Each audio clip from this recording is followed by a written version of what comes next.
So anyway, would either of you two like to say anything about forms? Do you have any input before we ask the clerks? Simply what we all know, and that is because 80% of the litigants in family court are pro se, the easier the better, the easier to fill out, especially since the courts, as you well know, are shorthanded, despite the generous raise we gave you. And I've talked to the head of finance. Don't be surprised 2 years from now either. There may not always be people right there to translate the forms, so the forms need to be obvious. And it's something we all know, but there it is. Representative Ball? Thank you. So I'm just looking at the courts page where it does have the forms. And I guess the question I would have is if these forms, when I pull them up, they don't seem to be fillable online. It's like they have to be printed out rather than filling them out right online and then printing them or saving them as a PDF. And I don't know how that is. And then the other question I would have is just how are we educating the public to actually find them? If they come in and, or they want to file for something, I'm just wondering, how do they know that this is even available to them as opposed to they have to hire an attorney right away to find this? Yes. Thank you, first of all, for your interest in this topic. Forms are something that we obviously use every single day, and that self-represented litigants in particular, we hope will find Sorry, ease. could you go ahead and introduce yourself just so that we have that Yes, on my record? apologies. Thank you so much. Yes, I'm the Senior Circuit Court Administrator, Heather Culp. And so I work with Judge King, whom you heard from last week, on managing the circuit court processes, et cetera. And really our expert today is Elaine Lowe, who's our clerk from Ossipee and Conway, on forms and on user experience with forms. So I can speak to kind of policy and practice issues from there.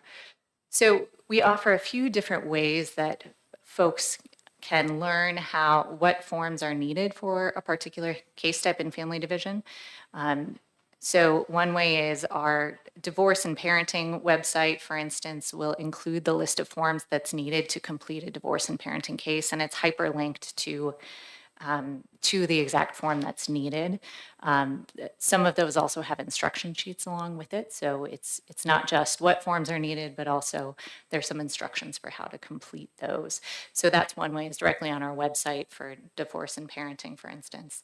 You'll see that list of forms that's needed. We also will print out and provide forms at the courts themselves for folks. So if someone comes in and says, I have a parenting case, I want to work through parenting issues with the other parent of my child, we will point them to the correct forms and can print out those forms for them as well. And then we also have court processes that will provide them with the forms directly. So if they file a petition for divorce, for instance, the court staff person putting together their initial packet will send them forms, and will send them a list of the forms that's needed to complete their case. So even if they file one petition opening a case, we can point them to the appropriate forms. Did that answer your question, Representative Ball? Yes, and I'm looking at the list of forms. I just picked up, I don't even know which one I did, divorce and parenting. And I noticed that the forms were all in alphabetical order. But I'm wondering if there's any type of a roadmap that you give to people at the courthouse, or that they're somewhere on this website that might actually lay it out in very easy terms in a visual of like, if this, then that, and then these are the forms. Just because if they're in alphabetical order, I think it's kind of hard for people to figure out which, do I have to fill out all of these? So that's my question. And you can feel free to use that computer if there's a page that you want to bring up to kind of show or to demonstrate. That would be fantastic too. So feel free to use that computer. Great. Yes, maybe we'll do that. Would you mind bringing up the divorce and parenting web page that has the list of forms. And so if you go to the court's website, and if you want to switch seats, we can do that as well. Why don't we do that? Okay.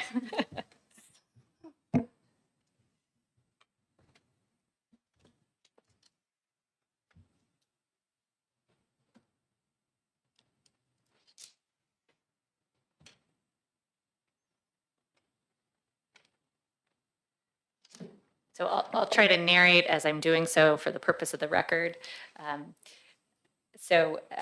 going to the Family Division website, and if you go to the Divorce and Parenting page, there it provides information for someone going through a divorce or parenting case about both the process and then also the forms that might be needed. So if I am seeking a divorce, I can click on how do you file a divorce petition, and that will bring up the list of, apologize for my slow scrolling, that will bring up a couple other options. So for instance, do you have minor children?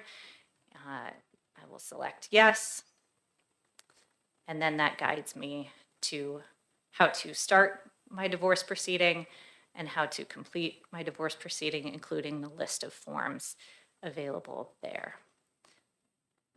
So it takes a little bit of the guesswork out of that alphabetical order of forms to have the information kind of guide people through a list of questions that they may need to answer before it's determined what forms are needed. Thank you. How'd you get to that page? Because when I went on mine, intuition is telling me to just go right here where it says forms and fees. Mm-hmm. And then I've lost, I didn't come across that at all.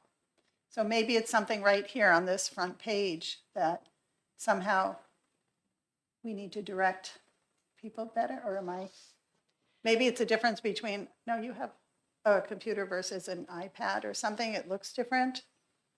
I don't, Yep.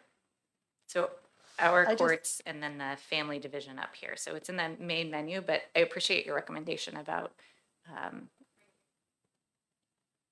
where you intuitively end up Oh, when you see. go on the website. I thought you were talking about the website. I'm like, no, it doesn't say our courts. Okay, see, as a person not familiar, not ever going to go there. Mhm. I saw this as being, see how this is much bigger, forms and fees, boom. So Yeah. it So might just be a matter of making the actual page a little bit easier to understand for people who are not familiar with courts.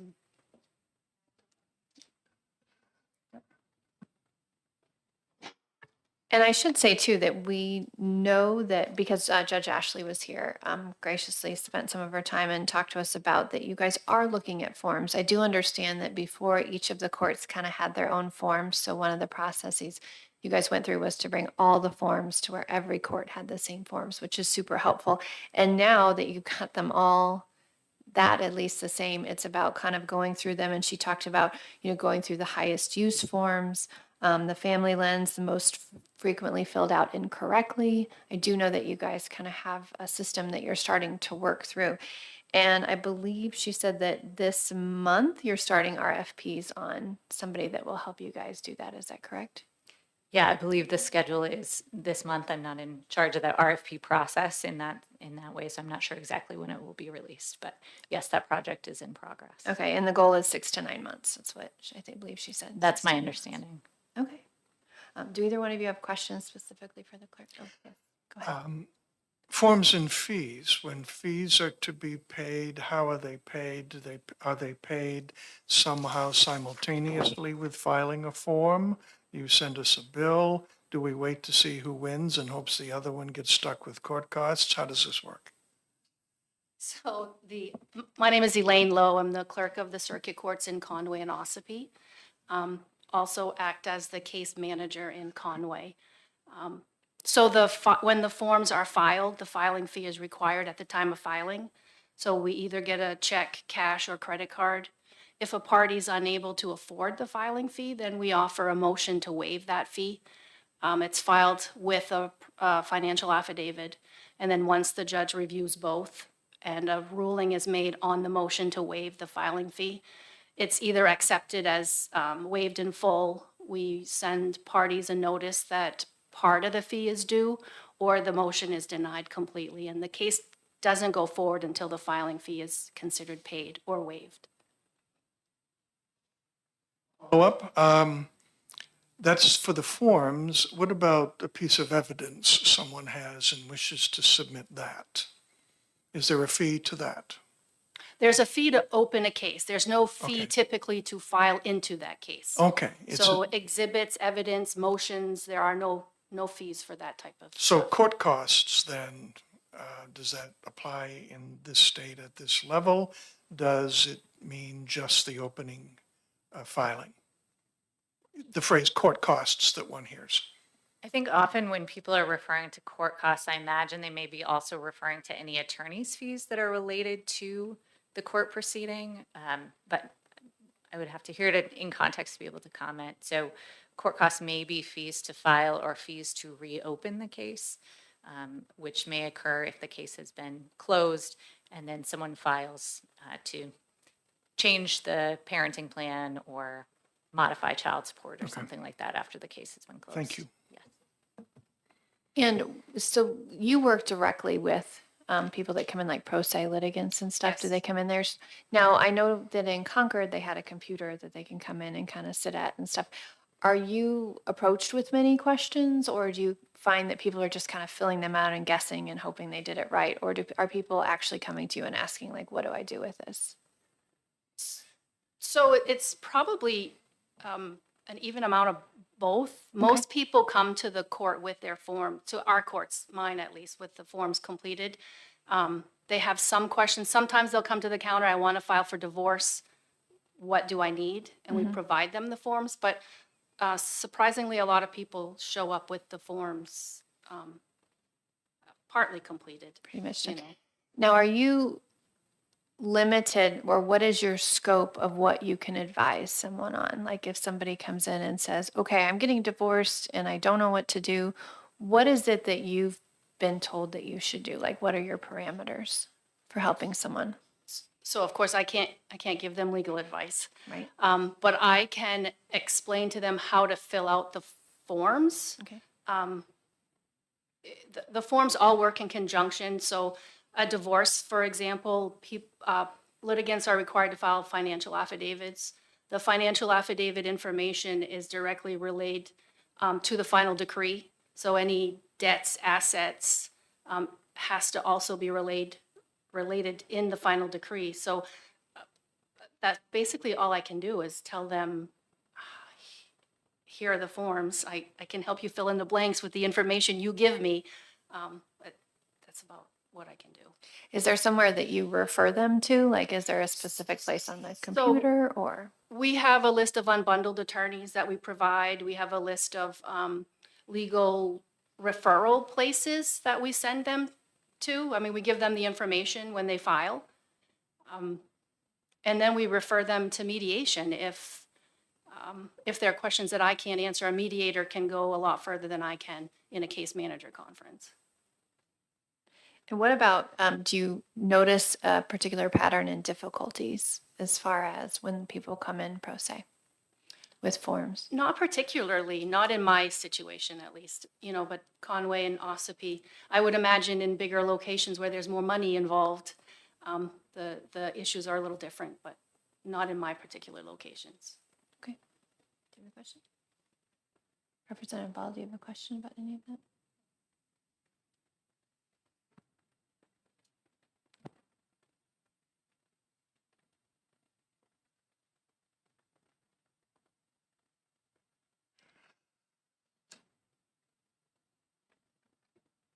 You're still putting out to bid for help in updating your forms.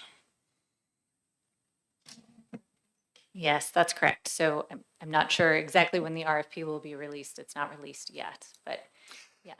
But you probably already have a list, mental or written, of forms you would suspect would be updated, yes? We have about 1,100 forms, so it's quite a list. And there are certainly forms that we know people have expressed difficulty around, or we know that they're complicated to fill out, even if we do need all the information on them. The financial affidavit is a good example of that, where we need all the information requested, but the format could certainly be improved, the language could certainly be improved. So all of those are the things that we're looking at in this project. As the chairman of the special committee, I'm happy that some of the things we've identified as areas of improvement, you folks are doing the same. And that's wonderful. But before I say, okay, let's declare victory and go home, I just want to make sure, is there a way that we as a subcommittee or as the entire special committee can work with you during the process? Because there are people who use broad, general, nasty language. And then there are the occasional individual who was a specific reference to something. I'm just wondering if we can keep the lines open and work on this together with what we know as outside eyes and ears, with you folks who live with it every day. Yeah, thank you. And I think one of the valuable pieces that your work has done, Chairman, is draw out some of the concerns and kind of label them in broader categories. And so if you've heard particular concerns about some of the forums that you'd be willing to share with us so that we can look at that and make modifications as is appropriate to increase access, that's what we want to be continually doing in our process. So if you have some of those areas for improvement that you've identified, we would certainly welcome that.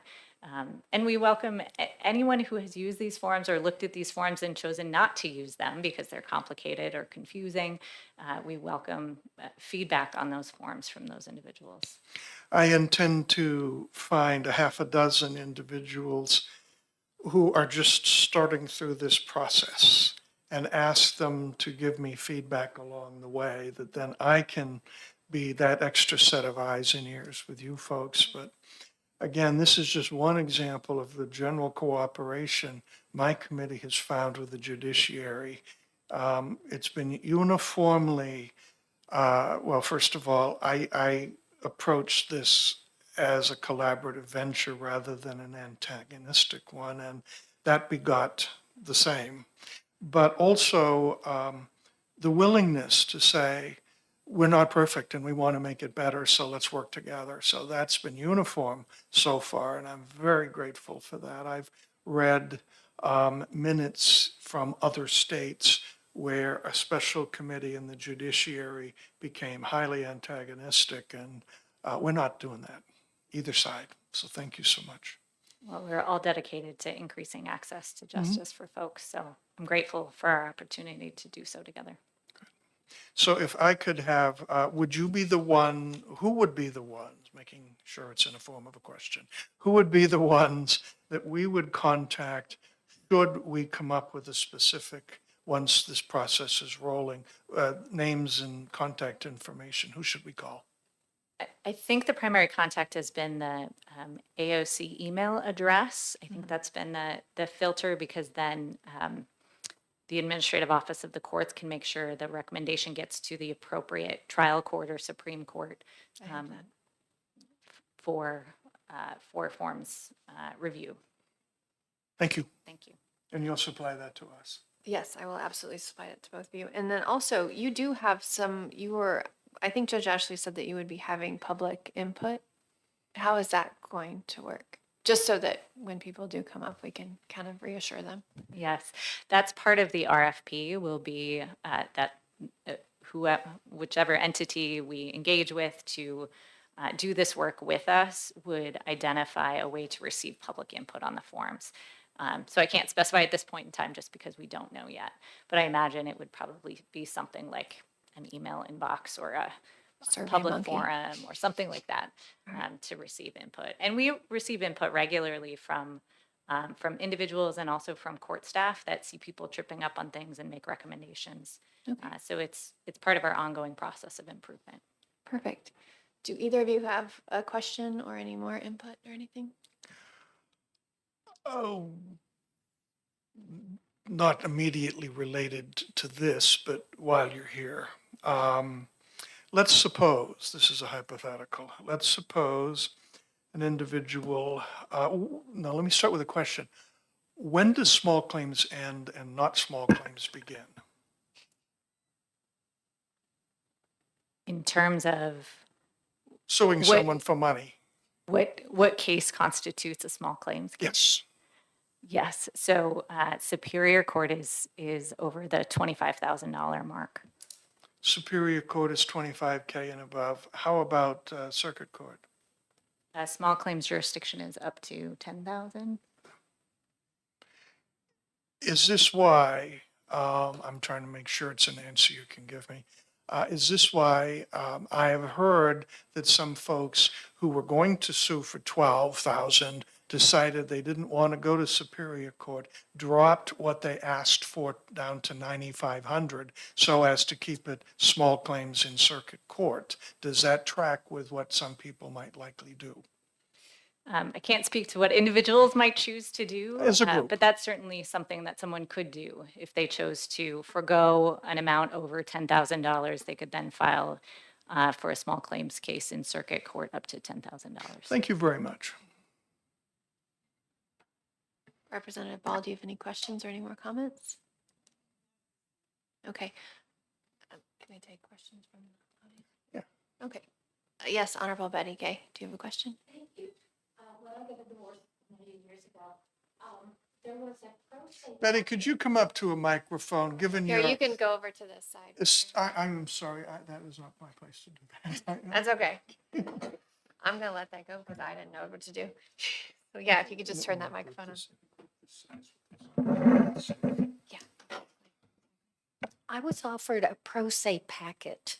So I was wondering, do they still, do some of the courts that a person's going to file a divorce in still have that option to receive a packet, which of course contain forms, not necessarily as much instruction as might be handy, but how much is done to help pro se people? So we provide the forms. Typically, people will come in and file a petition for divorce. There are a lot of forms. We try not to inundate the petitioner with all the forms at once because it's a lot. So once we get the service process done, we then schedule a case manager conference or something. We can, if it's a case involving children, we conduct first appearance. So that allows the case manager to determine which path the case is going to take at that point. At any time that the pro se litigants want all those forms, we are happy to provide them. Usually we do that when parties file joint petitions because they're already in agreement to sign the divorce petition, so we provide all the forms that they would need to finalize their divorce. Does that answer your question? Does that answer your question? Or do you need to have a follow-up? Follow-up. Sure. You're mentioning terminology that I don't know. I apologize. So, no, you have to because that's part of the procedure. But is there any instruction sheet that says this is the first step, then here you have more steps, then here you have more steps, more options, so that people have some idea about what steps they will have to do? So as the process moves forward, like right from the beginning, if parties have children, then once service is accomplished, in the service packet is all that information. You can go to mediation. This is, So it first says- appearance. It There says are that you can go, here's an option. Correct. Here's your other option. And when the cases where there are children, there's a flow chart that advises people where their case could go from that point. And which court handles that? So the circuit court provides, whoever processes the divorce initially will send that information out to the parties. I'm just trying to get a picture of how extensive the outline is. Like you say, you get a flow chart. So is the flow chart pretty complete on all the potential paths you might take? For cases that involve children, yes. Okay. Yep. And that's available on the court's website and the first appearance video that is posted on the website. Yeah, even the first, all these I terms know, yeah. are so helpful to have them defined in step 1, step 2, step 3 or 4. Yeah, so we try to provide that as the service packet goes out. A lot of that information goes to the parties. Okay, thank you. You're welcome. Thank you. I did have one specific question that I know somebody else on the special committee had about the difference between when you're going for a protection order, where it was stalking versus the form for stalking versus the form for domestic violence or domestic abuse. And I guess the person that they knew had filed the wrong one. They should have filed now. Is that something, if they came up and they had these two forms that are kind of confusing because it says based on RSA, which they might not know what the RSA is and what that entails, that they could say, this is my situation. I don't know which form to fill out. Is that a question you can answer them? Or how would you point them in a direction to know which one to fill out? So we advise all parties that come to court to file either of those protective orders. We refer them, we make an initial referral to the advocacy groups, Okay. because they can listen to the story and figure out which form. Okay. We're not allowed to pick and choose which forms. We can provide them each form or both forms. And the court has those instruction forms on the website that kind of dictate which form you would file in a different situation. That makes sense. I'm glad to hear that the first step is to, point them to an advocacy group that can kind of help them more with that. I know that's more complicated. All right. Does anybody else have? So I thank you for coming today. I know you took a lot of time out to come here. Thank you. So I think based on what we heard from Judge Ashley last week, what we're hearing from them, I feel comfortable in saying that I don't know that we need to do anything except for just keep the lines of communication open. If we have a specific concern, we can reach out. I will make sure that you both have that email and we'll just keep in touch with that. Does that work for everyone? Yes. All right. Thank you. Then I will, conclude this subcommittee meeting. Thank you all so much for your time.